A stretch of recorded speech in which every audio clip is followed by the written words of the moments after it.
દોસ્તો આપણે લીલવા પોકરમાં આવી ગયા છે અને કંઈક આ વાગરમાં સાપ છે એમને બહારના લોકો જોઈ રહ્યા છે. જોઈએ સાપ કયો છે. હા હા હા વાંધો નહીં દોસ્તો. આ સામે તમને જોવાતું છે પાણી ચાલુ કરે છે અહીંયા અને સાપ અહીંયાથી નીકળે છે અને પાછો અંદર જતો રહે છે. જોઈએ સાપ કયો નીકળે છે પાણી. હા તો બસ ચાલુ કર દો. ચાલુ કરને પાણી.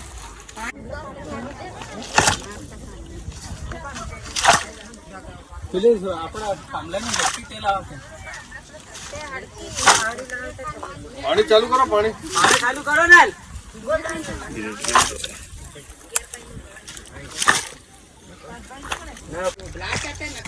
લાંબુ લાગશે.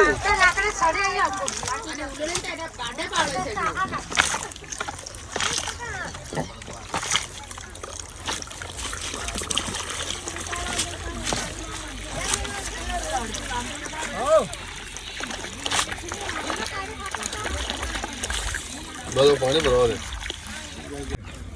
ગળ અંદર વધારે દીધો ને. પાણી કેમ જતું અંદર?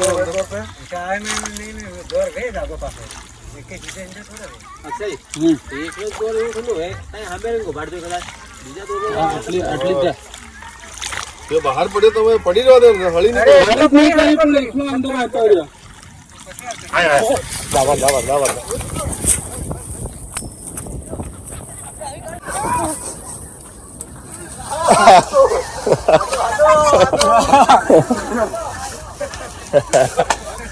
ના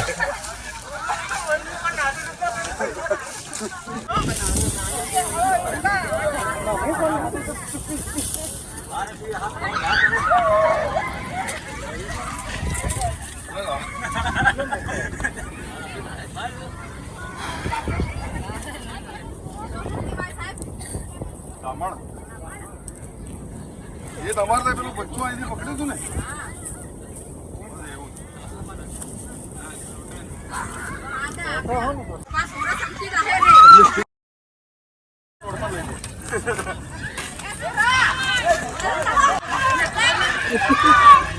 બસ બસ બસ.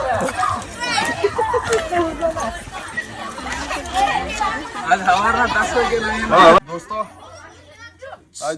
આની લંબાઈ જોઈ શકો છો તમે. 6-7 ફૂટની છે આ તમે.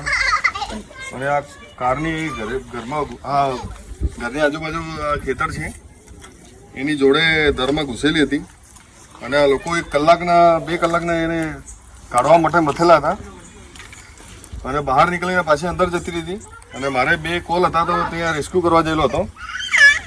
દોસ્તો આ સાપ જોઈ લો તમે. એની સ્પીડ આપણા જેટલા ગુજરાતના સાપ છે એના કરતાં બધા કરતાં સ્પીડ વધારે છે એની.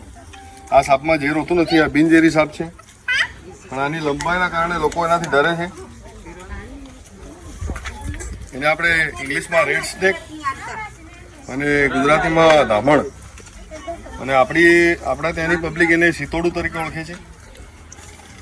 આની લંબાઈના કારણે લોકો ડરે છે એનાથી.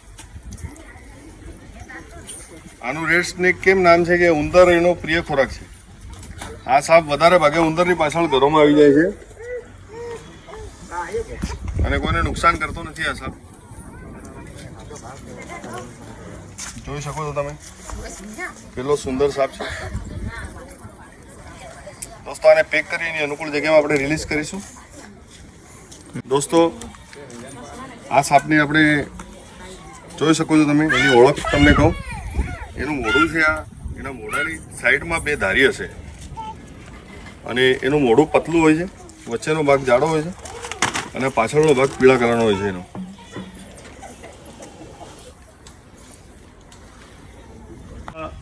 જબરદસ્તી નહીં કાઢે. એને દબાય તો જ એ બાઇટ કરે. પગ મુકાઈ ગયો તો જ કાઢે. અને કોઈ બી સાપ બાઇટ કરે આપણે સીધું સરકારીમાં જવાનું. કોઈ ઝાડફૂંક તંત્ર મંત્રમાં. આ સાપ છે એ બિનઝેરી. હવે આની જગ્યાએ હમણાં કોબરા સાપ બાઇટ કર્યો હોય તો એ ઝેરી કહેવાય. એટલે ઝેરીલો સાપ કરડે તો આપણે સરકારીમાં જવાનું. બિનઝેરી કર્યો હોય તો સરકારીમાં જવાનું.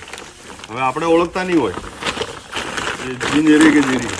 આપણને કોઈ બી સાપ બાઇટ થયો એટલે સીધું સરકારીમાં જવાનું. તો સાપ બાઇટ કરે આપણે ઝાડ ફૂંક કરીએ કે નહીં કરીએ તો તો બી માણસ તો બચવાનો છે. હવે ઝાડ ફૂંક કરીએ એટલે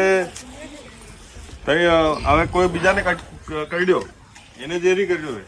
હવે આપણે બચી ગયા એટલે પેલા શું કહેવાનું, તું બી થઈ જશે ને તું બી બચી જાય. પણ પેલા માણસને ઓરિજિનલમાં ઝેરીલો કર્યો હોય તો એ માણસ નહીં બચે પછી. એટલે એના ઝેરથી જે એન્ટીવેનમ બને એનાથી જ માણસ બચે.